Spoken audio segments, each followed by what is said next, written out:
आज से एग्जैक्टली 4600 साल पहले, मतलब 2600 BCE में, जब यूरोप में अभी सिविलाइजेशन ठीक से बनी भी नहीं थी, जब इजिप्ट अपने पिरामिड्स बना रहा था, जब मेसोपोटामिया अपने सिटी स्टेट्स में बिजी था, तब इस धरती के एक हिस्से में, जहां आज इंडिया और पाकिस्तान है, एक ऐसी सिविलाइजेशन फ्लरिश कर रही थी जो इन सब से किसी भी मामले में कम नहीं थी। उनके पास थी दुनिया की सबसे एडवांस्ड सिटी प्लानिंग, उनके घर में प्राइवेट बाथरूम्स थे, उनके रास्तों के नीचे थे अंडरग्राउंड सीवेज ड्रेन्स जो आज के कई इंडियन सिटीज़ में भी नहीं है प्रॉपर्ली। उनका ट्रेड नेटवर्क फैला हुआ था अफ़गानिस्तान से लेकर अरेबियन सी तक, ओमान से लेकर मेसोपोटामिया तक।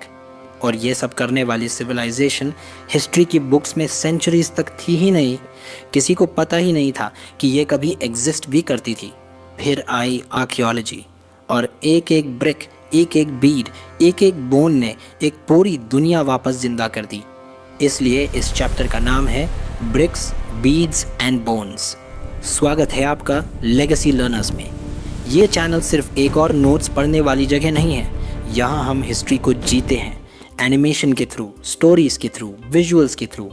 हर एक चैप्टर एक नया सफ़र होगा जहाँ तुम सिर्फ पढ़ोगे नहीं बल्कि देखोगे, महसूस करोगे कि वो ज़माना कैसा था। आज से क्लास 12th हिस्ट्री का सफ़र शुरू हो रहा है। Chapter 1, bricks, beads and bones, Harappan civilisation. और ये सिर्फ पहला चैप्टर नहीं है, ये एक प्रॉमिस है। इस चैनल पे पूरे क्लास 12th हिस्ट्री के हर एक चैप्टर को इसी तरह एनिमेशन के साथ फुल डिटेल में कवर किया जाएगा, एक भी चैप्टर नहीं छोड़ेंगे। तो अभी चैनल सब्सक्राइब करो, बेल आइकन दबाओ और इस सफ़र का हिस्सा बनो। अब चलते हैं 4600 साल पहले की दुनिया में। टर्मिनोलॉजीज, प्लेसेस और टाइम। सबसे पहले नाम। इस सिविलाइजेशन को दो नामों से जाना जाता है। पहला नाम है हड़प्पन सिविलाइजेशन। ये नाम आया एक जगह के नाम से, एक साइट जिसका नाम है हड़प्पा। ये साइट आज के पाकिस्तान में है और यही वो जगह थी जहाँ ये सिविलाइजेशन पहली बार आर्कियोलॉजिस्ट्स को मिली। तो जब तुम हड़प्पन सिविलाइजेशन सुनो, मतलब वो सिविलाइजेशन जो हड़प्पा साइट पे डिस्कवर हुई। दूसरा नाम है इंडस वैली सिविलाइजेशन। ये नाम क्यों? क्योंकि इस सिविलाइजेशन के ज़्यादातर इम्पोर्टेंट साइट्स इंडस रिवर के बेसिन में थे। इंडस एक मेजर रिवर है जो आज पाकिस्तान में बहती है। दोनों नाम सेम सिविलाइजेशन के लिए हैं, तुम दोनों यूज़ कर सकते हो, दोनों करेक्ट हैं। अब आते हैं डेट्स पे, और यहाँ एक इम्पॉर्टेंट कॉन्सेप्ट पहले क्लियर करते हैं। BCE और CE क्या है? BCE मतलब बिफोर कॉमन एरा। ये वो टाइम है जो जीसस क्राइस्ट के जन्म से पहले का है। जितना बड़ा नंबर उतना पुराना टाइम। तो 3000 BCE मतलब आज से लगभग 5000 साल पहले। CE मतलब कॉमन एरा, ये जीसस के जन्म के बाद का टाइम है। आज हम CE 2025 में हैं। BC और AD ये भी सेम कॉन्सेप्ट के दोनों टर्म्स है। BC मतलब बिफोर क्राइस्ट, AD मतलब एनो डोमिनी, लैटिन में in the year of the Lord. BP मतलब बिफोर प्रेजेंट। ये तब यूज़ होता है जब बहुत पुरानी चीज़ें डिस्कस करते हैं, जैसे स्टोन एज। प्रेजेंट का मतलब है आज का टाइम। और एक और C या सरका, ये लैटिन वर्ड है जिसका मतलब है अप्रॉक्सीमेटली या लगभग। जब एग्जैक्ट डेट नहीं पता तो C 2600 BCE लिखते हैं, मतलब अप्रॉक्सीमेटली 2600 BCE। अब इन सब को याद करो क्योंकि ये बार बार आएंगे पूरी क्लास 12th में। The 3 phases of Harappan civilisation. इस सिविलाइजेशन की टोटल टाइम स्पैन है 6000 BCE से 1300 BCE तक, और इसको 3 फेजेस में बांटा गया है। Phase 1 early Harappan phase 6000 BCE से 2600 BCE तक। ये था सिविलाइजेशन का फॉर्मेटिव फेज़, मतलब जो टाइम था जब सब कुछ स्लोली फॉर्म हो रहा था। 6000 BCE मतलब आज से 8000 साल पहले। उस टाइम में यह फार्मिंग कम्युनिटीज़ थी, छोटे छोटे गांव थे, डिस्टिंक्टिव पॉटरी बनती थी, मतलब उनका अपना यूनिक स्टाइल था जो उन्हें बाकी कल्चर से अलग करता था। एग्रीकल्चर और पैस्टोरलिज्म था। पैस्टोरलिज्म एक वर्ड है जिसका मतलब है जानवर पालना और उनसे रिसोर्सेज लेना, मिल्क, मीट, ऊन। कुछ क्राफ्ट्स भी थे, लेकिन कोई लार्ज बिल्डिंग्स नहीं थी, कोई सिटी प्लानिंग नहीं थी, कोई अर्बन लाइफ नहीं थी। ये वो फेज़ था जब सिविलाइजेशन एक सीड की तरह ज़मीन में थी, ग्रो हो रही थी, बट अभी बाहर नहीं आई थी। और रीसेंट आर्कियोलॉजिकल एविडेंस ये भी सजेस्ट करता है कि हड़प्पन कल्चर का एक्चुअल ओरिजिन जगह है around 7000 BCE early farming communities से। ये एक ग्रेजुअल इंटरनल एवोल्यूशन था, बाहरी से कोई सिविलाइजेशन नहीं आई, नहीं लाया कोई। Phase 2 mature Harappan phase 2600 BCE से 1900 BCE तक। ये है असली हड़प्पन सिविलाइजेशन। ये सिविलाइजेशन का गोल्डन एरा था। 2600 BCE से 1900 BCE मतलब लगभग 700 साल तक ये सिविलाइजेशन अपने पीक पे थी, पूरे 700 साल। इस फेज में सब कुछ हुआ जो हम पढ़ते हैं, plan cities, great bath, drainage systems, seals, standardised weights, long distance trade, craft specialisation, सब कुछ। यही वो फेज़ है जो NCERT में सबसे डिटेल में कवर किया गया है। Phase 3 late Harappan phase 1900 BCE से 1300 BCE तक। 1900 BCE के बाद से डिक्लाइन शुरू हुआ, सिटीज़ अबैंडन होने लगे, आर्टिफैक्ट्स डिसअपियर होने लगे, ट्रेड बंद हुआ, राइटिंग बंद हुई। 1300 BCE तक ये सिविलाइजेशन प्रैक्टिकली ख़त्म हो चुकी थी। हम डिटेल में एंड का रीज़न डिस्कस करेंगे आगे। अब ज्योग्राफी, इस सिविलाइजेशन की जियोग्राफिकल एक्सटेंट कितनी बड़ी थी, भाई सुन के तुम्हारा दिमाग घूम जाएगा। हड़प्पन आर्टिफैक्ट्स मतलब वो ऑब्जेक्ट्स जो हड़प्पन सिविलाइजेशन के कैरेक्टरिस्टिक है, जो सिर्फ इस सिविलाइजेशन में मिले हैं एक बहुत बड़े एरिया में, अफ़गानिस्तान की साइड से, पाकिस्तान के बलूचिस्तान प्रोविंस से, पाकिस्तान के सिंध और पंजाब प्रोविंसेस से, इंडिया के जम्मू कश्मीर, पंजाब, हरियाणा, राजस्थान, उत्तर प्रदेश, गुजरात और महाराष्ट्र से। ये सिर्फ एक रिवर वैली नहीं थी, ये एक पूरी सिविलाइजेशन थी जो सब कॉन्टिनेंटल स्केल पे थी। अब तक का काउंट है 2000 से ज़्यादा हड़प्पन आर्कियोलॉजिकल साइट्स पूरे इंडियन सब कॉन्टिनेंट में, और इनमें से नियरली 2/3 मतलब 2/3 साइट्स सरस्वती रिवर बेसिन में है। सरस्वती रिवर, ये नाम सुन के कुछ लोग सरप्राइज्ड होते हैं क्योंकि सरस्वती रिवर आज एग्जिस्ट नहीं करती।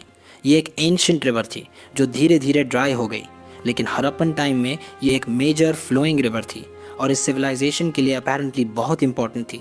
इसलिए कुछ स्कॉलर्स इस सिविलाइजेशन को सरस्वती सिविलाइजेशन भी कहते हैं। और 5 मेजर सिटीज़ हैं सिविलाइजेशन के, याद कर लो इन्हें। पहली राखीगढ़ी, इंडिया में हरियाणा में। ये एक्चुअली बिगेस्ट हड़प्पन सिटी है, 550 हेक्टेयर्स। 1 हेक्टेयर मतलब 10,000 स्क्वायर मीटर्स, तो 550 हेक्टेयर्स बहुत बड़ा है। ये लेटर डिस्कवरी है। दूसरा मोहेंजोदारो, पाकिस्तान में सबसे फेमस साइट, 125 हेक्टेयर्स। तीसरा हड़प्पा, पाकिस्तान में पहला डिस्कवर हुआ। चौथा धौलावीरा, इंडिया में गुजरात में। पांचवा गनवेरीवाला, पाकिस्तान में। बाकी साइट्स हैं regional centres, agricultural villages, ports, manufacturing centres.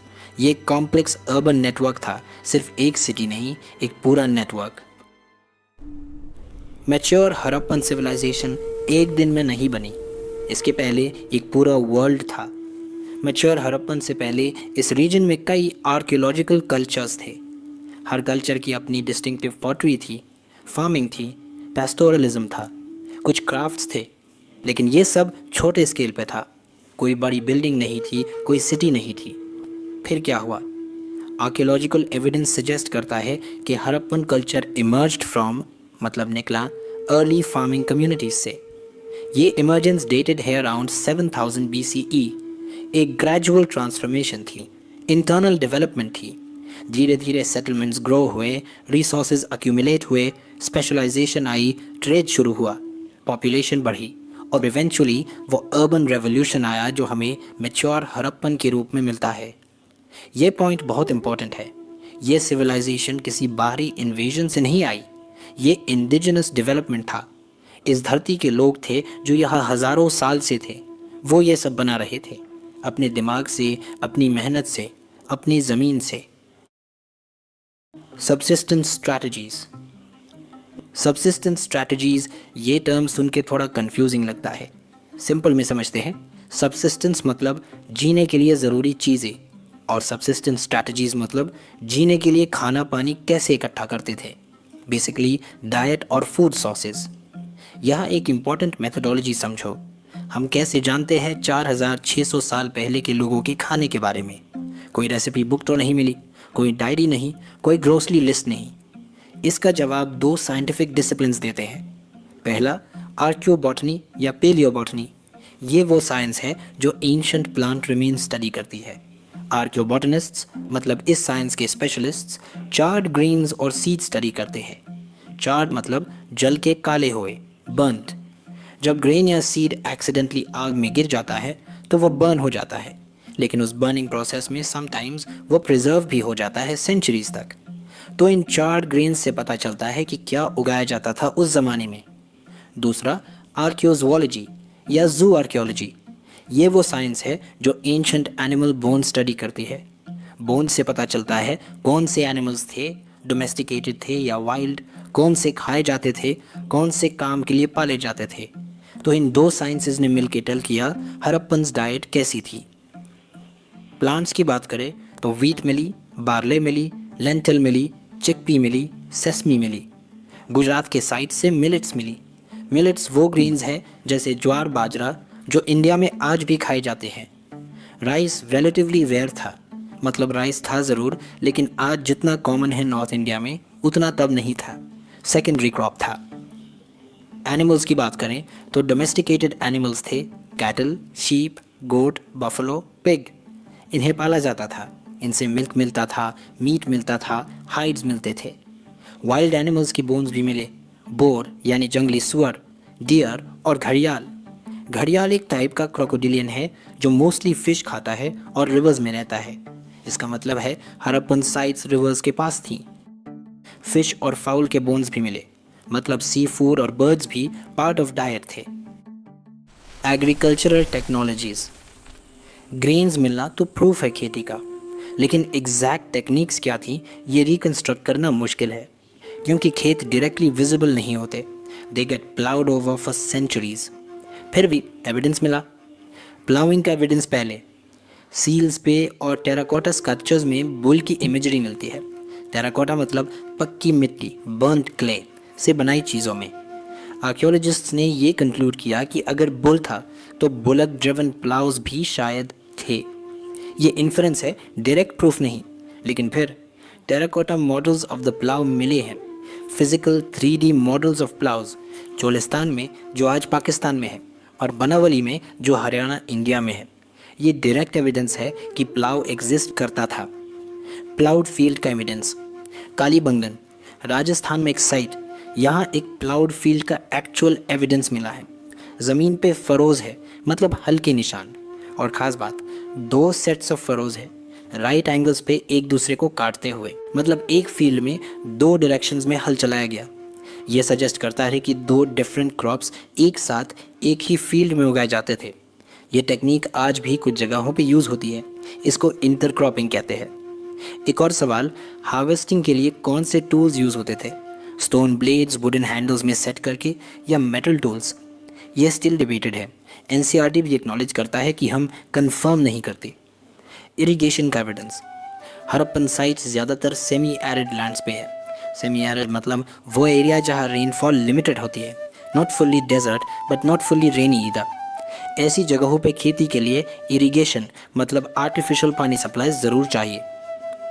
Traces of canals मिले हैं शोरतोगाई पे, ये हड़प्पन साइट है अफ़गानिस्तान में, लेकिन पंजाब या सिंध में कैनाल एविडेंस नहीं मिला। शायद एंशिएंट कैनाल सिल्ट में दब गए सेंचुरीज़ में। धोलावीरा गुजरात में मैसिव वाटर रिजर्वॉयर्स मिले हैं। इनकी मेसनरी मतलब स्टोन कंस्ट्रक्शन रिमार्केबल है। ये रिजर्वॉयर्स शायद एग्रीकल्चर के लिए वाटर स्टोर करते थे। इंजीनियरिंग मार्वल है अपने आप में। मोहनजोदारो, अ प्लैन्ड अर्बन सेंटर। अब आते हैं इस चैप्टर के सेंटर पीस पे, मोहनजोदारो, दुनिया की सबसे नोन एंशिएंट प्लान सिटी। पहले एक नोट, मोहनजोदारो पहले डिस्कवर नहीं हुआ था, पहला डिस्कवर हुआ था हड़प्पा। लेकिन मोहनजोदारो बेटर प्रिजर्व था क्योंकि हड़प्पा की ब्रिक्स ब्रिक रॉबर्स ने स्टील कर लिए। 1875 में अलेक्जेंडर कनिंघम, एएसआई का फर्स्ट डायरेक्टर जनरल, उसने नोट किया कि हड़प्पा से इतने ब्रिक्स चोरी हुए कि उनसे लगभग 100 माइल्स की रेलवे लाइन बना सकते थे, लाहौर से मुल्तान तक। मोहनजोदारो साइट का एरिया 125 हेक्टेयर्स। ये एक सब्सटेंशियल सिटी थी। ये इंडस रिवर के किनारे था, आज के पाकिस्तान में। अब इस सिटी की स्ट्रक्चर समझते हैं। मोहनजोदारो दो मेन सेक्शंस में डिवाइडेड था। आर्कियोलॉजिस्ट्स ने इन्हें दो नेम्स दिए हैं। सिटाडेल, ये था एक छोटा लेकिन ऊंचा सेक्शन। सिटाडेल एक इंग्लिश वर्ड है, मतलब एक फोर्टिफाइड एलिवेटेड स्ट्रक्चर, एक ऊंचा वॉल्ड प्रोटेक्टेड एरिया। ये ऊंचा था क्योंकि यह सब कुछ मड ब्रिक प्लेटफॉर्म्स पे बनाया गया था। ये वॉल्ड था, मतलब एक वॉल से फिजिकली सेपरेट किया गया था बाकी सिटी से। सिटाडेल पे स्पेशल पब्लिक यूज स्ट्रक्चर्स थे, जैसे वेयर हाउस और ग्रेट बाथ, जिसके बारे में हम आगे बात करेंगे। लोअर टाउन, ये था बड़ा सेक्शन, ज़्यादा एरिया, लेकिन नीचे लोअर एलिवेशन में। ये भी अपनी वॉल से प्रोटेक्टेड था। यहाँ जनरल लाइफ थी, residential buildings, trade, craft, production. अब एक क्रिटिकल पॉइंट, ये प्लानिंग डेलिब्रेट थी, प्लान्ड थी, सोच के बनाई गई थी। लोअर टाउन में बिल्डिंग्स के लिए प्लेटफॉर्म्स बनाए गए। ये प्लेटफॉर्म्स एक मैसिव कंस्ट्रक्शन एक्सरसाइज थी। कैलकुलेट करो, अगर एक लेबरर रफली 1 क्यूबिक मीटर ज़मीन रोज़ मूव करे तो सिर्फ फाउंडेशंस के लिए 4 मिलियन परसेंटेज लगते। 4 मिलियन 40 लाख परसेंटेज। इसका मतलब एक टाइम पे हज़ारों वर्कर्स इकट्ठ किए गए होंगे, किसी ने ऑर्गेनाइज किया था उन्हें। और प्लेटफॉर्म बन जाने के बाद पूरी बिल्डिंग एक्टिविटी प्लेटफॉर्म्स पे फिक्स हो गई। सिटी एक प्री डिसाइडेड एरिया में ही बननी थी, कोई रैंडम एक्सपेंशन नहीं। पहले प्लान, फिर इम्प्लीमेंटेशन, पहले डिज़ाइन, फिर कंस्ट्रक्शन। ये सोचिए, आज की सिटीज़ में भी ये लेवल ऑफ प्लानिंग नहीं होती। ब्रिक्स एक और proof of planning. Harappan bricks का एक स्टैंडर्डाइज रेशियो था, length colon breadth colon height, 4:2:1।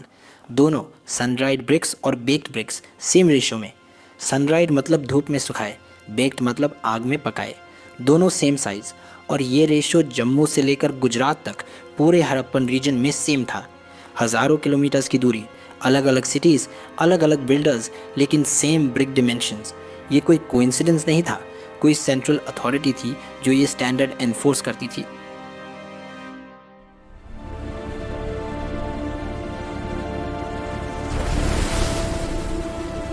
The drainage system. Ernest मैके एक अर्ली आर्कियोलॉजिस्ट थे जिन्होंने मोहनजोदारो को एक्सकवेट किया। उन्होंने 1948 में अपनी बुक अर्ली इंडस सिविलाइजेशन में ड्रेनेज सिस्टम के बारे में लिखा। उनका क्या ओपिनियन था? उन्होंने कहा, ये the most complete ancient system as yet discovered, अभी तक का डिस्कवर्ड सबसे कंप्लीट एंशिएंट ड्रेनेज सिस्टम दुनिया का। और ये कमेंट 1948 में लिखा गया था, आज भी ट्रू है। अब डिटेल में समझते हैं ये सिस्टम। मोहनजोदारो की रोड्स और स्ट्रीट्स एक ग्रिड पैटर्न में थी। ग्रिड पैटर्न मतलब रोड्स एक दूसरे को राइट एंगल्स पे काटती थी, बिल्कुल चेस बोर्ड की तरह। East west roads, north south roads, सब स्ट्रेट, सब ऑर्गेनाइज्ड। और इन रोड्स के साथ साथ ड्रेन्स, हर रोड के पास एक ड्रेन। ऑर्डर ऑफ कंस्ट्रक्शन का एविडेंस क्या है? एविडेंस सजेस्ट करता है कि स्ट्रीट्स और उनकी ड्रेन्स पहले बनाई गई और फिर उनके साथ घर, क्योंकि रूल था हर घर की डोमेस्टिक वेस्ट वाटर को स्ट्रीट ड्रेन्स में मर्ज करना था। इसलिए हर घर की एक वॉल ज़रूरी स्ट्रीट के साथ होनी चाहिए थी। तो पहले स्ट्रीट प्लान करो, फिर घर बनाओ। ड्रेन का मैकेनिज्म क्या था? घर के अंदर से घर का ड्रेन पहले जाता था एक सम्प में या सेसपिट में। सम्प या सेसपिट ये एक कलेक्शन चेम्बर था जहाँ सॉलिड वेस्ट सेटल हो जाता था, नीचा बैठ जाता था। फिर waste water, liquid waste outflow करता था स्ट्रीट ड्रेन में। स्ट्रीट ड्रेन्स ये मेन चैनल्स थे, ब्रिक्स से बने, मोटर से सेट किए गए। ऊपर लूज ब्रिक्स की कवरिंग जो रिमूव की जा सकती थी क्लीनिंग के लिए। कहीं कहीं लाइमस्टोन के कवर्स भी थे। बड़े ड्रेन्स पे रेगुलर इंटरवल्स पे सम्प्स थे, क्लीनिंग स्टेशंस जहाँ डेब्री कलेक्ट हो जाता था। और एक फैसिनेटिंग डिटेल, मैके ने नोट किया कि एक्सकवेशंस में ड्रेनेज चैनल्स के साइड में little heaps of material, mostly sand मिले। डेब्री जो ड्रेन क्लियर करने के बाद वहाँ छोड़ दिया गया, मतलब ड्रेन मेंटेन होता था, लोग रेगुलरली क्लीन करते थे।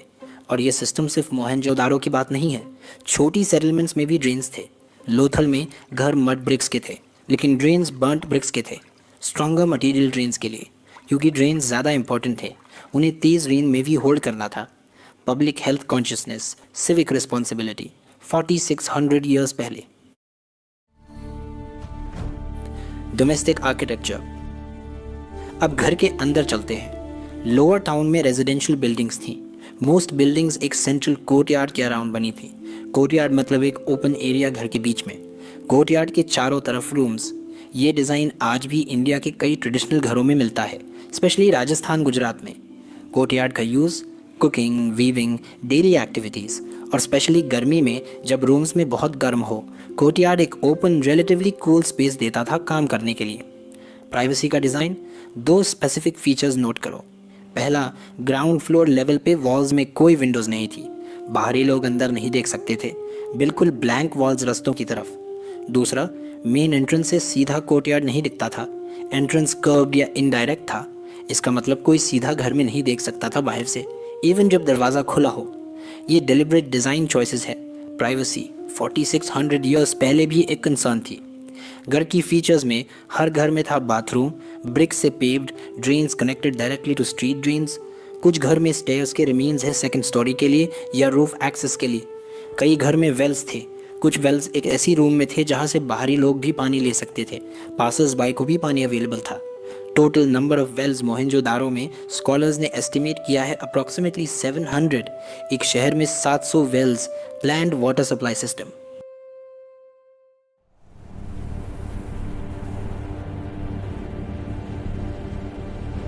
The citadel. सिटाडेल वो ऊंचा वॉल्ट सेक्शन, यहाँ स्पेशल स्ट्रक्चर्स थे। ये स्ट्रक्चर्स शायद पब्लिक यूज़ के लिए थे या स्पेसिफिक सेरेमोनियल पर्पसेस के लिए थे। वेयर हाउस, एक मैसिव स्ट्रक्चर, उसकी लोअर पोर्शन ब्रिक्स की अभी भी है, अपर पोर्शन शायद वुड का था जो सेंचुरीज में डीके हो गया। ये शायद गुड्स या ग्रेन स्टोर करने के लिए था, कोई भी सरप्लस प्रोडक्शन का storage centre. The great bath, दुनिया का सबसे फेमस एंशिएंट बाथ स्ट्रक्चर। ये हड़प्पन सिविलाइजेशन का एक मोस्ट आइकॉनिक स्ट्रक्चर है।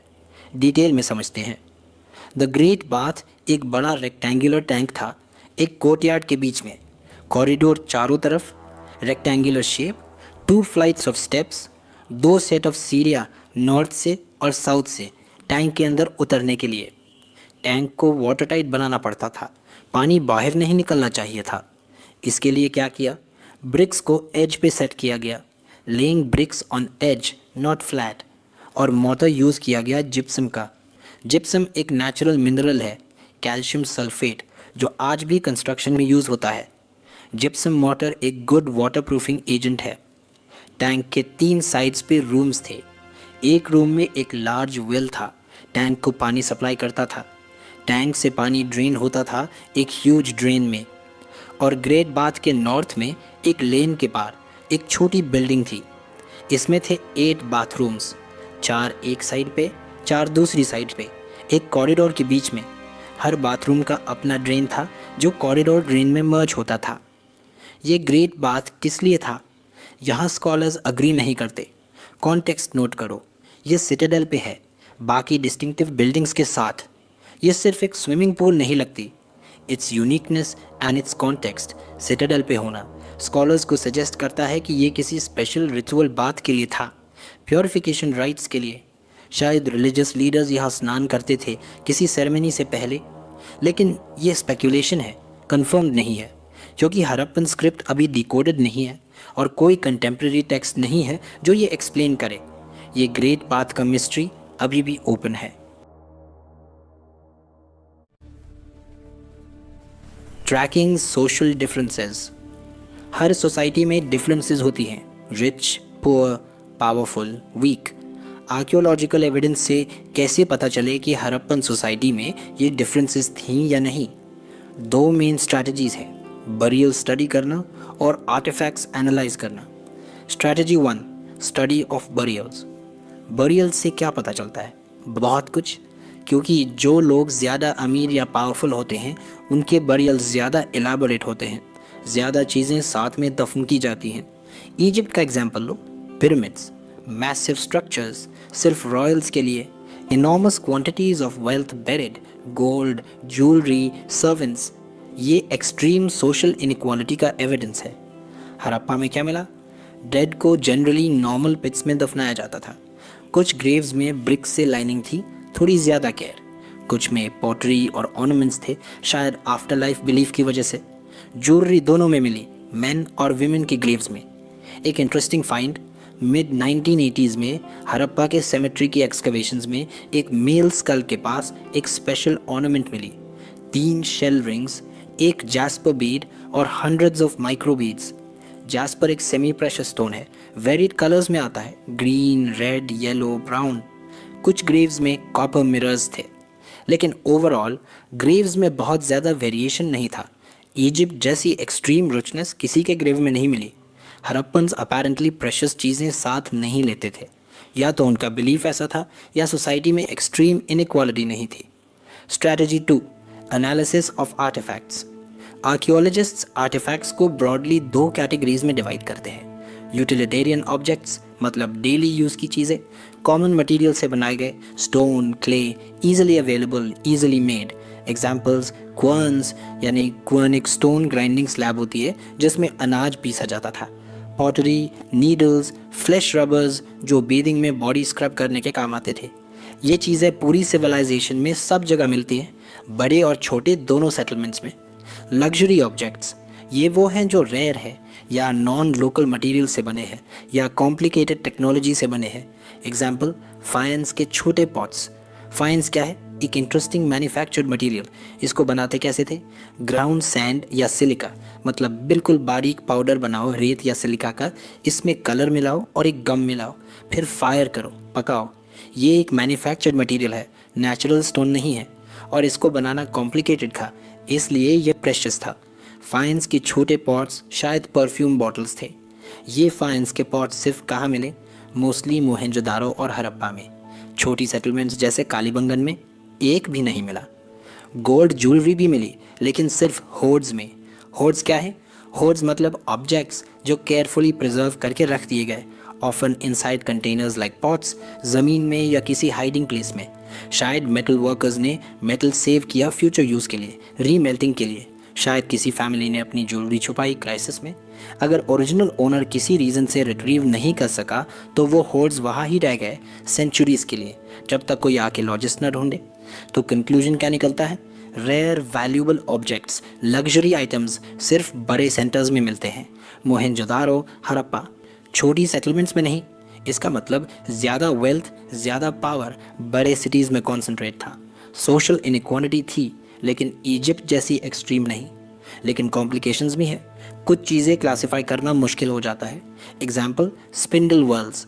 स्पिंडल व्हर्ल यानी एक स्मॉल डिस्क या बीड होती है जो स्पिनिंग के लिए यूज़ होती है, थ्रेड बनाने के लिए, डेली यूज़ की चीज़, यूटिलिटेरियन।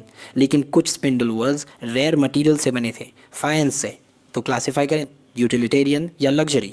ये एम्बिग्यूटी आर्कियोलॉजी में कॉमन है।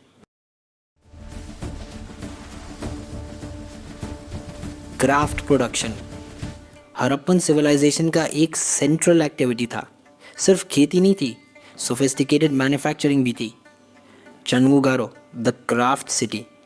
चन्हुदारो एक टाइनी सेटलमेंट था, सिर्फ 7 हेक्टेयर्स। कंपेयर करो मोहेंजोदारो के 125 हेक्टेयर से। चन्हुदारो 18 गुना छोटा था, लेकिन ये ऑलमोस्ट एक्सक्लूसिवली क्राफ्ट प्रोडक्शन के लिए था। वहाँ क्या होता था? Bead making, shell cutting, metal working, seal making, weight making. एक dedicated manufacturing hub. Beads, variety का जादू। बीड्स देख के ऑनेस्टली अमेजमेंट होता है कितनी वैरायटी थी। Stones, carnelian, jasper, crystal, quartz, steatite. Metals, copper, bronze, gold. Other materials, shell, faience, terracotta यानी बर्न्ट क्ले। कुछ बीड्स 2 या 2 से ज़्यादा स्टोन्स को सीमेंटेड करके बनाए गए, कंपोजिट बीड्स। कुछ स्टोन बीड्स के ऊपर gold caps. Shapes, disc shaped, cylindrical, spherical, barrel shaped, segmented. Decoration, incising यानी चीनी बनाना सरफेस पे, पेंटिंग और एचिंग यानी डिज़ाइन स्क्रैच करके बनाना। Bead making process step by step. Different materials के लिए डिफरेंट टेक्निक्स। स्टीयरटाइट के लिए, स्टीयरटाइट एक वेरी सॉफ्ट स्टोन है, ईजिली वर्कड होती है। स्टीयरटाइट को पाउडर बना के पेस्ट बनाते थे, फिर मोल्ड में शेप्स डालते थे। इससे कॉम्प्लेक्स शेप्स पॉसिबल थी जो हार्ड स्टोन से नहीं बना सकते। कार्नेलियन के लिए ये इंटरेस्टिंग है। कार्नेलियन नेचुरली येलोइश होता है। रेड कलर कैसे आता था? आर्कियोलॉजिस्ट्स के एक्सपेरिमेंट से पता चला येलोइश रॉ मटेरियल को फायर में हीट करते थे और वो रेड हो जाता था। पहले फायरिंग, फिर शेपिंग, फिर नोड्यूल्स यानी रॉ स्टोन पीसेस को पहले चिप करके रफ शेप, फिर फाइनली फ्लीक मतलब प्रिसाइज फ्लेकिंग से फाइनल फॉर्म, फिर ग्राइंडिंग घिसाना, फिर पॉलिशिंग चमकाना, फिर ड्रिलिंग छेद बनाना थ्रेड डालने के लिए। ड्रिलिंग के लिए स्पेशलाइज्ड ड्रिल्स मिले हैं चन्हुदारों में, लोथल में और मोस्ट रिसेंटली ढोलावीरा में। शेल ऑब्जेक्ट्स के लिए नागेश्वर और बालाकोट, इन दोनों सेटलमेंट्स की लोकेशन स्पेसिफिक रीजन से थी। मैप पे देखो, दोनों कोस्ट के पास, अरेबियन सी के पास, क्योंकि शेल वहाँ मिलती थी। शेल से बनाते थे बैंगल्स, लेडर्स यानी सर्विंग स्पून्स, इनले यानी फर्नीचर या वॉल्स में डेकोरेटिव इंसर्ट्स। ये फिनिश्ड प्रोडक्ट्स फिर दूसरी सेटलमेंट्स को जाते थे। आइडेंटिफाइंग क्राफ्ट प्रोडक्शन सेंटर्स कैसे पता चले? आर्कियोलॉजिस्ट्स कैसे जानते हैं कहाँ क्राफ्ट प्रोडक्शन होती थी? 4 टाइप्स ऑफ एविडेंस। एक, रॉ मटेरियल का evidence, stone nodules, whole shells, copper और। 2, टूल्स का evidence, drilling tools, cutting tools. 3, unfinished objects, work in progress pieces. 4, waste material, और ये सबसे इम्पॉर्टेंट इंडिकेटर है।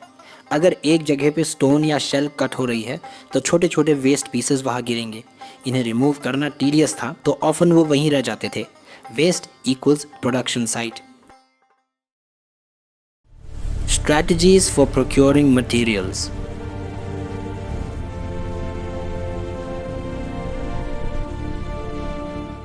क्राफ्ट प्रोडक्शन के लिए इतनी वैरायटी ऑफ मटेरियल्स, ये सब कहाँ से आती थी?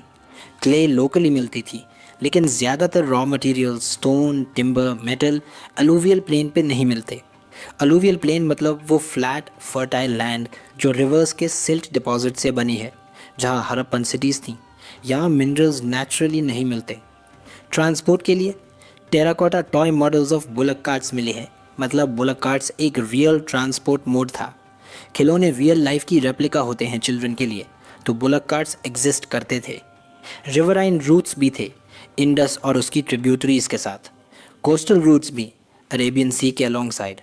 स्ट्रैटेजी 1, आउटपोस्ट्स इस्टेब्लिश करो। हड़प्पन्स ने एक स्मार्ट अप्रोच लिया। रॉ मटेरियल के सोर्सेज के पास ही सेटलमेंट्स इस्टेब्लिश करो। नागेश्वर और बालाकोट कोस्ट के पास शेल के लिए। शोटुगाई अफ़गानिस्तान में, ये एक रिमोट लोकेशन है, फार ऑफ, लेकिन क्यों गए वहाँ? क्योंकि वहाँ था लैपिस लाजुली का बेस्ट सोर्स। लैपिस लाजुली ये एक deep blue semi precious stone है, बहुत वाइब्रेंट, ब्यूटीफुल और अपेरेंटली हड़प्पन्स के लिए बहुत वैल्यूएबल था। वो इतनी दूर अफ़गानिस्तान गए सिर्फ इस एक मटेरियल के लिए। ये डेडिकेशन है रिसोर्स प्रोक्योरमेंट की। लोथल गुजरात में ये लोकेशन स्ट्रेटेजिक थी क्योंकि ये नियर था कार्नेलियन के सोर्सेज से, भरूच गुजरात से, स्टेटाइट के सोर्सेज के पास साउथ राजस्थान और नॉर्थ गुजरात से, और मेटल के सोर्सेज के पास राजस्थान से। स्ट्रैटेजी 2, एक्सपेडिशंस भेजो। कॉपर के लिए Khetri region Rajasthan.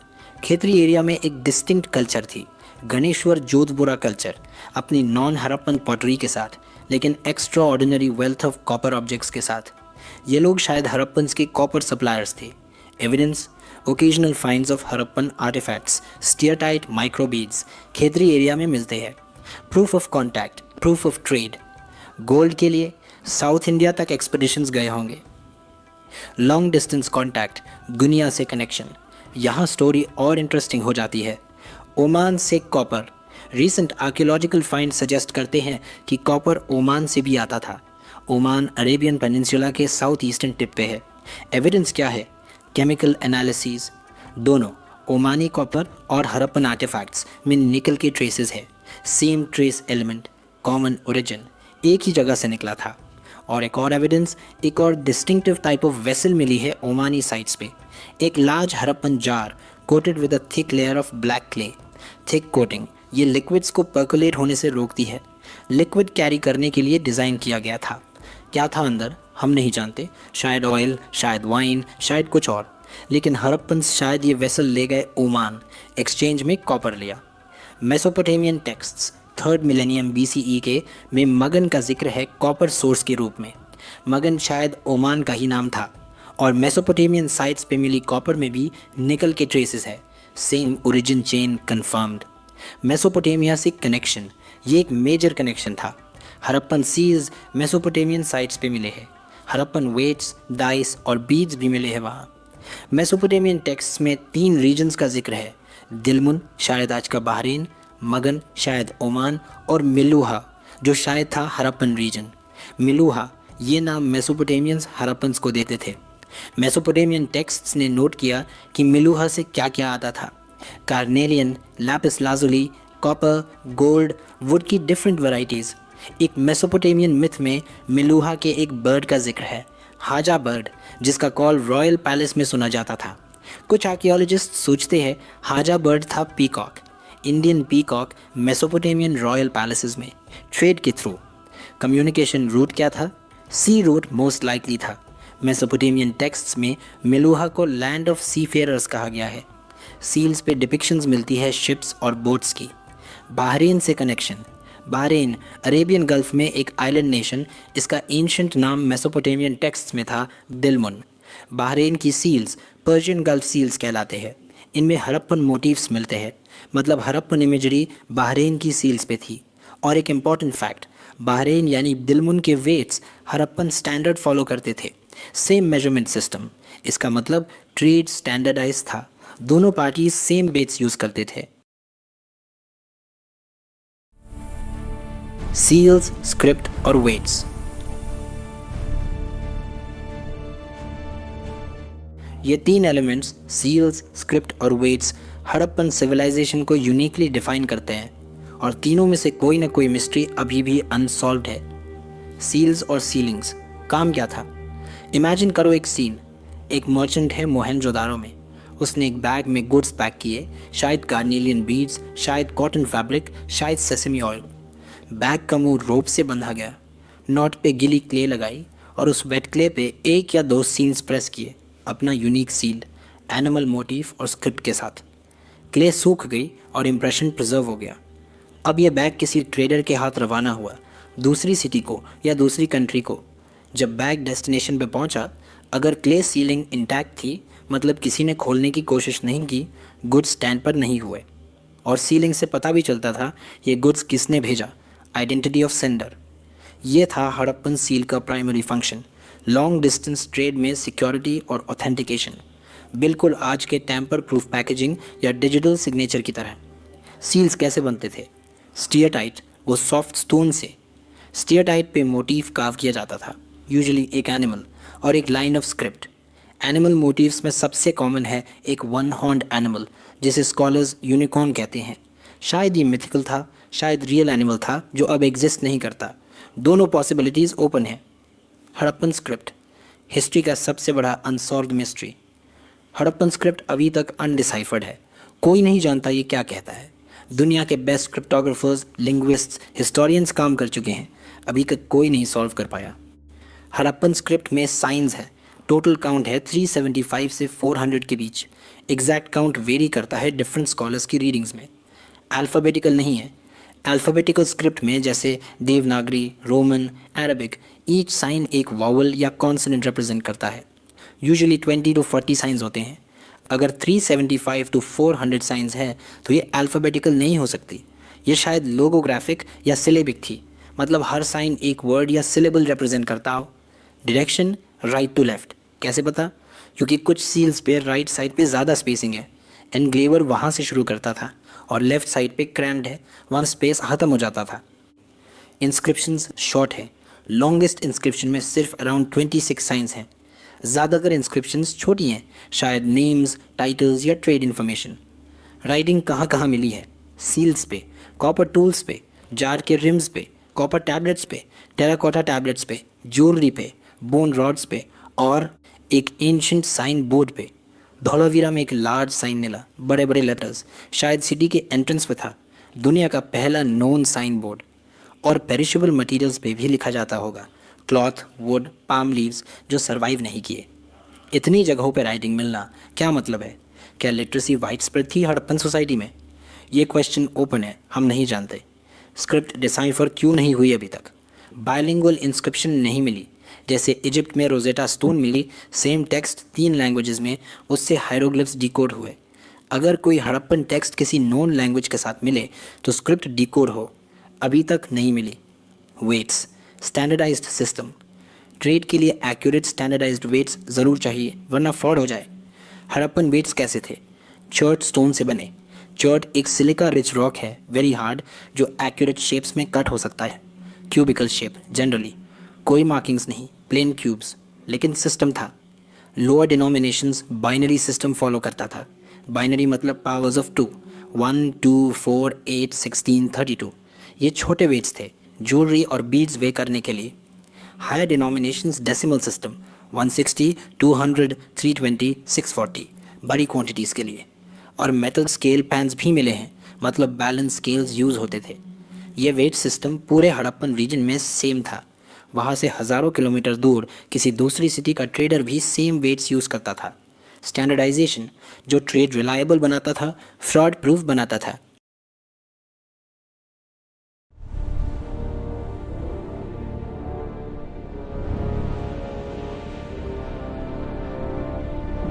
Ancient authority. अब सबसे कंटेस्टेड और सबसे इंटरेस्टिंग टॉपिक। हड़प्पन सिविलाइजेशन में कोई सेंट्रल अथॉरिटी थी, कोई रूलर था, कोई गवर्नमेंट था। डायरेक्ट एविडेंस क्या है? सरप्राइजिंगली बहुत कम। Indirect evidence of authority, uniformity of artefacts, pottery style same, seal design similar patterns में, weight system same, brick ratio same, Jammu से गुजरात तक। ये इतनी वाइल्ड यूनिफॉर्मिटी नेचुरल नहीं होती, कोई एनफोर्स कर रहा था। Labour mobilisation 4 million person days सिर्फ मोहेंजोदारो के फाउंडेशंस के लिए किसी ने ये ऑर्गेनाइज किया था। Settlements near raw materials, strategic placement, किसी ने डिसाइड किया था कहाँ सेटल करना है। लेकिन डायरेक्ट एविडेंस कहाँ है? प्रॉब्लम यह है, कोई पैलेस नहीं मिला जिसमें क्लियरली रॉयल फाइंड्स हो। एक बड़ी बिल्डिंग मोहेंजोदारो में मिली, आर्कियोलॉजिस्ट ने लेबल किया पैलेस, लेकिन स्पेक्टैकुलर फाइंड्स नहीं थे उसमें। कोई थ्रोन, कोई क्राउन, कोई रॉयल इंसिग्निया। एक स्टोन स्टैचू मिली, स्टीयरटाइट से बनी, एक seated figure, elaborate pattern cloak, head band. इसको लेबल किया गया प्रीस्ट किंग। ये नाम क्यों आया? क्योंकि आर्कियोलॉजिस्ट फेमिलियर थे मेसोपोटामियन हिस्ट्री से, जहाँ प्रीस्ट किंग्स एक कॉमन रूलिंग क्लास था।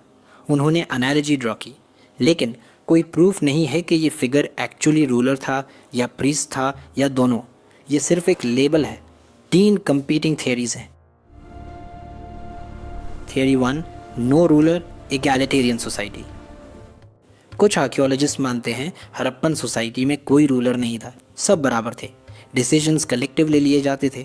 एविडेंस, बरियल्स में एक्सट्रीम इनइक्वालिटी नहीं, कोई पिरामिड स्केल रॉयल बरियल नहीं मिली। Theory 2, several rulers, multiple states.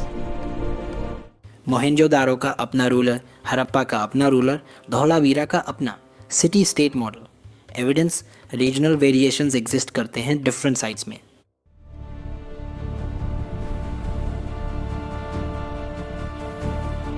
Theory 3, single state single ruler. एक सेंट्रल अथॉरिटी थी जो पूरी सिविलाइजेशन कंट्रोल करती थी।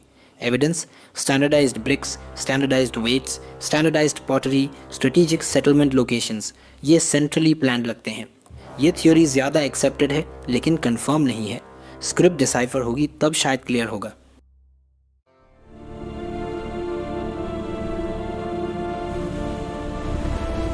The end of civilization।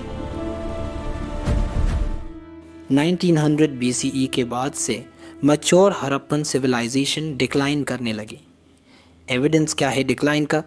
Bye c 1800 BCE ज़्यादातर mature Harappan sites in regions such as Cholistan abandon हो गई।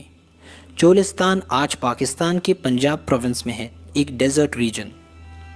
साइमल्टेनियसली साथ साथ पॉपुलेशन गुजरात, हरियाणा, वेस्टर्न उत्तर प्रदेश की तरफ शिफ्ट हुई। न्यू सेटलमेंट्स बने इन एरियाज़ में। जो साइट्स 1900 BCE के बाद भी ऑक्यूपाइड रहे, उनका मटेरियल कल्चर ट्रांसफॉर्म हुआ। क्या ख़त्म हुआ?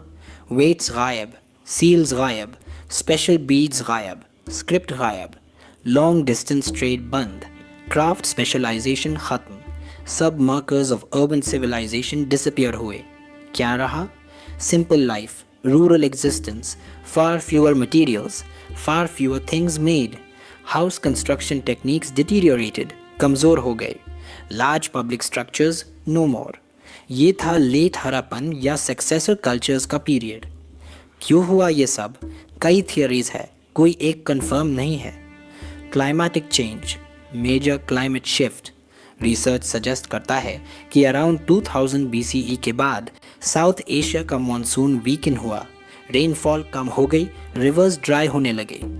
डिफॉरेस्टेशन, ज़्यादा ट्रीज काटे फ्यूल के लिए, कंस्ट्रक्शन के लिए, इससे एनवायरनमेंट डिस्टर्ब्ड हुआ, रेनफॉल पैटर्न्स चेंज हुए, सॉइल इरोजन बढ़ा। एक्सेसिव फ्लड्स, कुछ साइट्स इंडिकेट करते हैं repeated flooding evidence. Reverse shifting या ड्राइंग अप, सरस्वती रिवर एक मेजर हड़प्पन रिवर धीरे धीरे ड्राई होती गई, शायद टेक्टोनिक शिफ्ट्स की वजह से रिवर कोर्स चेंज हुआ। ये एक मैसिव ब्लो होता अगर आज ही सिविलाइजेशन सरस्वती बेसिन में थी। Over use of landscape, resources over exploited हो गए, सॉइल फर्टिलिटी ख़त्म हुई। एक्सटर्नल असॉल्ट्स, बाहरी इन्वेजन्स, ये आर्यन इन्वेजन थियरी से लिंक्ड है। ऑनेस्ट आंसर, कोई एक रीज़न नहीं था, कॉम्बिनेशन ऑफ फैक्टर्स, अलग अलग रीजन्स में अलग रीजन्स, लेकिन ओवरऑल ये लगता है कि एक central unifying force Harappan state collapse कर गया, और जब सेंट्रल अथॉरिटी गई सब बिखर गया। The Wheeler Dales debate, Aryan invasion का मिथ। 1925 में मोहनजोदारो में 16 स्केलेटन्स मिले, लोग wearing their ornaments when they died. 1931 में जॉन मार्शल ने मोहनजोदारो पे बुक लिखी, डेड मैन लेन का डिस्क्रिप्शन दिया, एक नैरो एली में body diagonally lying, partial skull, bones of thorax, upper arm. Narrow alley थी ये 3 to 6 फीट वाइड। फिर 1947 में REM व्हीलर, जो तब DG ऑफ ASI थे, उसने ये आर्कियोलॉजिकल एविडेंस को ऋग्वेदा से कोरिलेट करने की कोशिश की। ऋग्वेदा ये सबकॉन्टिनेंट का सबसे पुराना नोन टेक्स्ट है, compiled c 1500 to 1000 BCE। Wheeler ने नोट किया, ऋग्वेदा में पूर्व वर्ड आता है, मतलब रैम्पार्ट, फोर्ट, स्ट्रॉन्ग होल्ड, और Indra the Aryan war god को पुरंदरा कहा गया है। पुरंदरा मतलब द फोर्ट डिस्ट्रॉयर। व्हीलर ने कहा हड़प्पा के फोर्टिफिकेशंस इक्वल्स ऋग्वेदा के फोर्ट्स। इंद्रा ने हड़प्पा डिस्ट्रॉय किया, आर्यन इन्वेजन। ड्रामेटिक थियरी थी, लेकिन साइंस को ड्रामा से नहीं एविडेंस से चलना चाहिए। 1964 में आर्कियोलॉजिस्ट जॉर्ज F. डेल्स ने व्हीलर की थियरी डायरेक्टली चैलेंज की, एक पेपर में जिसका टाइटल था the mythical massacre at Mohenjodaro, published in expedition journal. Dales ने क्या दिखाया, वो स्केलेटन सेम टाइम पीरियड के नहीं थे, कुछ बरियल्स थे, sloppiest and most irreverent, clearly not massacre victims. Mohenjodaro के लेटेस्ट पीरियड पे कोई डिस्ट्रक्शन लेयर नहीं थी, कोई एक्सटेंसिव बर्निंग का एविडेंस नहीं, कोई warriors in armour with weapons नहीं, सिटाडेल में ओनली फोर्टिफाइड पार्ट, कोई फाइनल डिफेंस का एविडेंस नहीं। Conclusion, no massacre, Wheeler's theory was myth. DNA evidence, final verdict. 2013 में वसंत शिंदे की लीडरशिप में Deccan college deemed university Pune, centre for cellular and molecular biology Hyderabad और Harvard medical school, 3 institutions ने मिलकर एक लैंडमार्क प्रोजेक्ट किया। राखीगढ़ी साइट, हरियाणा में बिगेस्ट हड़प्पन सिटी, 550 हेक्टेयर्स, वहाँ स्केलेटन से DNA एक्सट्रैक्ट किया गया। आर्कियोजेनेटिक्स, ये साइंस है एंशिएंट पॉपुलेशन का DNA स्टडी करने की, मॉलिक्यूलर जेनेटिक्स मेथड्स यूज़ करते हुए पॉपुलेशन हिस्ट्री समझने के लिए। 2019 में सेल जर्नल में पेपर पब्लिश हुआ, title an ancient Harappan genome lacks ancestry from steppe pastoralists और Iranian farmers, Vasant Shinde et al. Findings क्या थी, हड़प्पन्स इंडिजिनस पीपल थे, स्टेप पैस्टोरलिस्ट्स मतलब सेंट्रल एशियन नोमैडिक हर्डर्स जिन्हें आर्यंस कहा जाता है, उनका कोई सिग्निफिकेंट DNA हड़प्पन सैंपल में नहीं था, ईरानियन फार्मर्स का भी नहीं। हड़प्पन जेनेटिक रूट्स 10,000 BCE तक जाते हैं इस रीजन में। हड़प्पन DNA आज भी मेजॉरिटी साउथ एशियन पॉपुलेशन में प्रेजेंट है। कंटिन्यूटी विदाउट ब्रेक, कोई लार्ज स्केल इमिग्रेशन नहीं आई, कोई आर्यन इन्वेजन नहीं हुआ, और सेम टीम ने राखीगढ़ी हड़प्पन्स के 3D फेशियल फीचर्स रिकंस्ट्रक्ट किए। रिजल्ट्स, आज के हरियाणा के मॉडर्न पॉपुलेशन से रिमार्केबल सिमिलैरिटी, 5000 ईयर्स में कोई मेजर जेनेटिक ब्रेक नहीं, अनब्रोकन कंटिन्यूटी।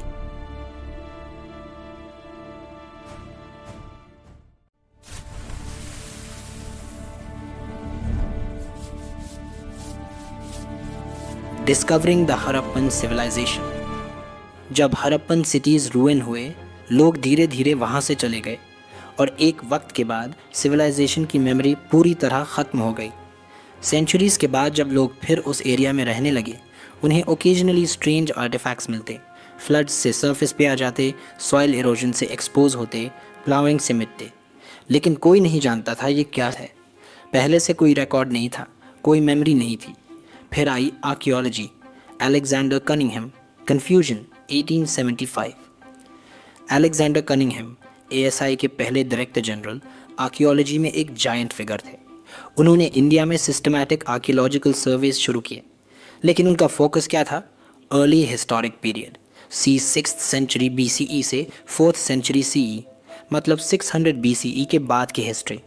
उनका वर्ल्ड व्यू था इंडियन हिस्ट्री 600 BCE से शुरू होती है। इस वर्ल्ड व्यू में हड़प्पा फिट नहीं करता था। हड़प्पा चाइनीज़ बुद्धिस्ट पिलग्रिम्स की आइटनरी में नहीं था। नो अर्ली हिस्टोरिक रिकॉर्ड्स, सो कनिंघम इंटरेस्टेड नहीं हुए। 1875 में एक इंग्लिशमैन ने कनिंघम को एक हड़प्पन सील दी। कनिंघम ने नोट किया, tried to place it in his familiar framework, failed. Significance समझ नहीं आया। एक बार याद रखने वाली लेसन है यहाँ। कॉग्निटिव बायस की वजह से एक मेजर सिविलाइजेशन सेंचुरीज तक अननोटिस्ड रही। Dayaram Sahni, Harappa 1920-21। Early 20th century में seals found at Harappa in layers clearly older than early historic levels. 1920-21 में दयाराम साहनी ने हड़प्पा की फर्स्ट डिटेल साइंटिफिक एक्सकवेशन की। ASI के then director general sir John Marshall की सुपरविजन में सील्स मिले और इन सील्स की एज क्लियरली बहुत पुरानी थी। पहली बार हड़प्पन सिविलाइजेशन की एंटिक्विटी रियलाइज हुई। रखाल दास बैनर्जी, मोहेंजोदारो 1922। 1922 में RD बैनर्जी ने मोहेंजोदारो डिस्कवर किया। वहाँ भी सिमिलर सील्स मिली। एक इम्पॉर्टेंट रियलाइजेशन, हड़प्पा और मोहेंजोदारो की सील्स सिमिलर है, मतलब ये एक ही आर्कियोलॉजिकल कल्चर है। Sir John martial, the official announcement 1924। 1924 में John Marshall, director general of ASI, tenure 1902 to 1928, ने ऑफिशियली अनाउंस किया कि इंडस वैली में एक न्यू सिविलाइजेशन डिस्कवर हुई है। SN रॉय ने अपनी book the story of Indian archaeology में ये आइकॉनिक लाइन लिखी, Marshall left India 3000 years older than he had found her। इसका मतलब पहले इंडियन सिविलाइजेशन की बिगिनिंग समझी जाती थी 600 BCE से। मार्शल के अनाउंसमेंट के बाद इंडिया की सिविलाइजेशन 2600 BCE से डेटेड हो गई, 3000 साल और बैक। लेकिन मार्शल का अप्रोच एक प्रॉब्लम था। वो यूनिफॉर्म हॉरिजॉन्टल एक्सकवेशन करते थे, स्ट्रैटिग्राफी इग्नोर करके। स्ट्रैटिग्राफी क्या है? ये एक क्रिटिकल कॉन्सेप्ट है। आर्कियोलॉजिकल साइट्स में लेयर्स होती है। सबसे नीचे वाली लेयर सबसे पुरानी, ऊपर जाते जाते लेयर्स न्यूअर होती जाती हैं। अलग लेयर्स में अलग टाइम पीरियड के आर्टिफैक्ट्स होते हैं। स्ट्रैटिग्राफी स्टडी करके हम क्रोनोलॉजिकल सीक्वेंस इस्टेब्लिश करते हैं, क्या पहले था क्या बाद में। मार्शल ने ये इग्नोर किया। डिफरेंट लेयर्स के आर्टिफैक्ट्स मिक्स हो गए, वैल्यूएबल कॉन्टेक्स्ट लॉस्ट हो गया परमानेंटली। व्हीलर ने 1944 में DG का चार्ज लिया। व्हीलर एक एक्स आर्मी ब्रिगेडियर थे, मिलिट्री प्रिसीजन उनके काम में आया। व्हीलर ने स्ट्रैटिग्राफी प्रॉपर्ली इम्प्लीमेंट किया, माउंट की नेचुरल लेयर्स को फॉलो किया, हॉरिजॉन्टल यूनिफॉर्म कट्स नहीं। इससे कॉन्टेक्स्ट प्रिजर्व हुआ। आर्कियोलॉजी के प्रैक्टिस में एक मेजर इम्प्रूवमेंट। और व्हीलर के काम में एक कंट्रोवर्सी थी। वो पहले आर्यन इन्वेजन थियोरी के प्रोपोनेंट थे, जो फिर डेल्स ने 1964 में रिफ्यूट किया, जैसे हमने अभी डिस्कस किया। New discoveries in India. 1947 के बाद पार्टीशन के साथ major known Harappan sites Pakistan में चले गए। हड़प्पा पाकिस्तान में, मोहेंजोदारो पाकिस्तान में। इंडियन आर्कियोलॉजिस्ट्स के पास कोई मेजर हड़प्पन साइट डायरेक्टली नहीं रहा। इससे एक अर्जेंसी क्रिएट हुई, इंडिया में न्यू हड़प्पन साइट्स ढूंढो। रिजल्ट्स स्पेक्टैकुलर रहे। कालीबंगन राजस्थान, BB लाल और BK थापर ने 1960 में एक्सकवेशन शुरू की। लोथल गुजरात, SR राव ने 1955 में एक्सकवेशन शुरू की। रखीगढ़ी हरियाणा, अमरेंद्र नाथ ने 1997 में एक्सकवेट किया। धोलावीरा गुजरात, RS बिष्ट ने 1990 में एक्सकवेट किया। 1980 से growing international interest, specialists from India and abroad jointly काम करने लगे, हड़प्पा और मोहेंजोदारो दोनों पे। Modern scientific techniques, surface exploration, chemical analysis, DNA sequencing सब यूज़ हो रहे हैं। 2013 में वसंत शिंदे ने रखीगढ़ी में आर्कियोजेनेटिक रिसर्च शुरू की, जो 2019 में लैंडमार्क DNA पेपर में कल्मिनेट हुई।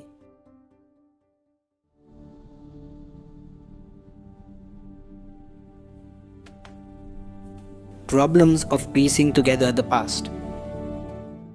ये सेक्शन बहुत इंपॉर्टेंट है और बहुत ऑनेस्ट। एनसीईआरटी यहाँ एक्नॉलेज करता है कि हम बहुत कुछ जानते हैं, लेकिन बहुत कुछ हमेशा अननोएबल भी रहेगा। Material survival problem. Organic materials, cloth, leather, would, reads tropical climate में डिकम्पोज हो जाते हैं। बैक्टीरिया, फंगस, मॉइस्चर सब मिला के ऑर्गेनिक मैटर ब्रेक डाउन कर देता है।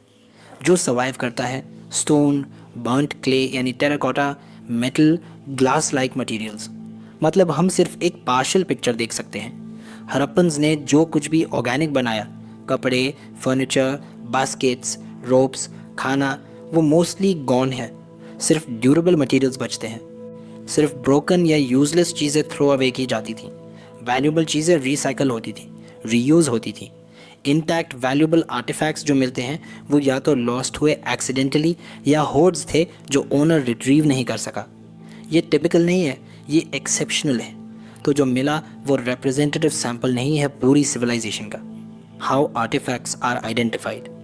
आर्टिफैक्ट्स रिकवर करने के बाद क्लासिफाई करना ये एक आर्ट और साइंस दोनों है। Classification by material, stone, clay, metal, bone, ivory, terracotta, shell, faience, ये रिलेटिवली स्ट्रेट फॉरवर्ड है। क्लासिफिकेशन बाय फंक्शन, यहाँ कॉम्प्लिकेशंस आते हैं। क्या ये टूल है, ऑर्नामेंट है, रिचुअल ऑब्जेक्ट है, यूटिलिटेरियन है, लग्जरी है? फंक्शन कैसे डिटरमिन करते हैं? प्रेजेंट डे एनालॉजी, अगर कोई चीज़ आज के ग्राइंडिंग स्टोन जैसी लगती है, प्रॉबेबली ग्राइंडिंग स्टोन ही थी। कॉन्टेक्स्ट, कहाँ मिला? हाउस में, रिलीजियस स्ट्रक्चर में, ग्रेव में, किल में। कॉन्टेक्स्ट से फंक्शन हिंट होता है। एक एग्जाम्पल एनसीईआरटी में है। मोहनजोदारो की एक्सकवीशंस में सैडल क्वर्न्स मिले। क्वर्न एक स्टोन ग्राइंडिंग स्लैब होती है। अर्नेस्ट मैके ने 1937 में अपनी book further excavations at Mohenjodaro में डिस्क्राइब किया सैडल क्वर्न्स कंसिडरेबल नंबर्स में मिले, मोस्टली हार्ड इग्नियस रॉक या सैंडस्टोन से बने, साइंस ऑफ हार्ड यूसेज के साथ। दो टाइप्स, एक पे छोटा स्टोन पुश रोल करके ग्रेन पीसते थे, दूसरे टाइप में stone as a pounder use होता था हर्ब्स और स्पाइसेस के लिए। मैके के वर्कमैन इन्हें करी स्टोन्स कहते थे और एक बार उनके कुक ने म्यूजियम से एक उधार मांगा किचन यूज़ के लिए। ये एक चार्मिंग डिटेल है। 4000 साल पुराना टूल आज भी recognisable. Problems of interpretation, religious practices. सबसे कंट्रोवर्शियल इंटरप्रिटेशन एरिया है religion. Terracotta figurines of women, heavily jeweled, elaborate headdresses labeled mother goddesses। क्यों? क्योंकि प्रेजेंट डे इंडिया में भी फीमेल फिगरीन्स वर्शिप की जाती हैं। Analogy drawn, rare stone statuary, priest king. क्यों? Mesopotamian analogy. Great bath, ritual bath. Fire altars at Kalibangan and Lothal, religious structures. Seals, ritual scenes, nature worship. Seals पे एक figure, cross legged, yogic posture surrounded by animals labeled proto Shiva. Proto मतलब early form of, Shiva के early अवतार के रूप में interpret किया गया। लेकिन यहाँ एक प्रॉब्लम है। Rigveda compiled CE 1500 to 1000 BCE सब कॉन्टिनेंट का सबसे पुराना नोन रिलीजियस टेक्स्ट में रुद्रा का जिक्र है, जो बाद में शिवा का नाम था। लेकिन ऋग्वेदा में रुद्रा नहीं था पशुपति यानी लॉर्ड ऑफ एनिमल्स, नहीं था योगी। तो क्या हड़प्पन फिगर ऋग्वेदा की रुद्रा से मैच करता है? तो क्या ये प्रोटो शिवा है या कोई और डीएटी या एक शैमन? शैमन क्या होता है? शैमन्स वो मैन या विमेन होते हैं जो क्लेम करते हैं मैजिकल और हीलिंग पावर्स की और ability to communicate with the spirit world. Many ancient and indigenous cultures में शैमन्स एक सेंट्रल रिचुअलिस्टिक फिगर होते हैं। कॉनिकल स्टोन ऑब्जेक्ट्स भी मिले हैं, लिंगास लेबल किए गए। लिंगा एक पॉलिश्ड स्टोन है जो शिवा का सिंबल है और वर्शिप होता है। लेकिन मैकी खुद कहते थे कि it is just as possible that they were used in board games. Same objects, दो अलग इंटरप्रिटेशंस। साइंस में ऑनेस्टी यही है। ऑनेस्ट आंसर हम नहीं जानते और ये अनसर्टिनिटी एक्नॉलेज करना ज़रूरी है।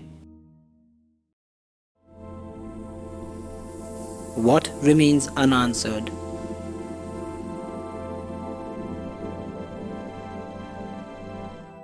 NCERT ऑनेस्टली एक्नॉलेज करता है कई सवाल अभी भी ओपन हैं। क्या ग्रेट बाथ रिचुअल स्ट्रक्चर था? अननोन। हड़प्पन स्क्रिप्ट अभी तक अनडेसिफर्ड है। अगर एक बाइलिंगुअल इंस्क्रिप्शन मिले, जैसे रोजेटा स्टोन ने इजिप्शियन हायरोग्लिफ्स डिकोड करने में हेल्प की, तो शायद सब कुछ क्लियर हो जाए। रोजेटा स्टोन क्या था? एक पत्थर जिस पे सेम टेक्स्ट 3 लैंग्वेजेस में लिखा था, ग्रीक, डेमोटिक और इजिप्शियन हायरोग्लिफ्स। ग्रीक से हायरोग्लिफ्स डिकोड हुए। हड़प्पन के लिए ऐसा कोई स्टोन अभी तक नहीं मिला। How wide spread was literacy? Unknown. क्यों हड़प्पन सेमेट्रीज में इतना कम सोशल डिफ्रेंसिएशन है? वॉज सोसाइटी ट्रूली एगैलिटेरियन या बिलीफ सिस्टम अलग था? जेंडर रोल्स, क्या विमेन पॉटरी बनाती थीं?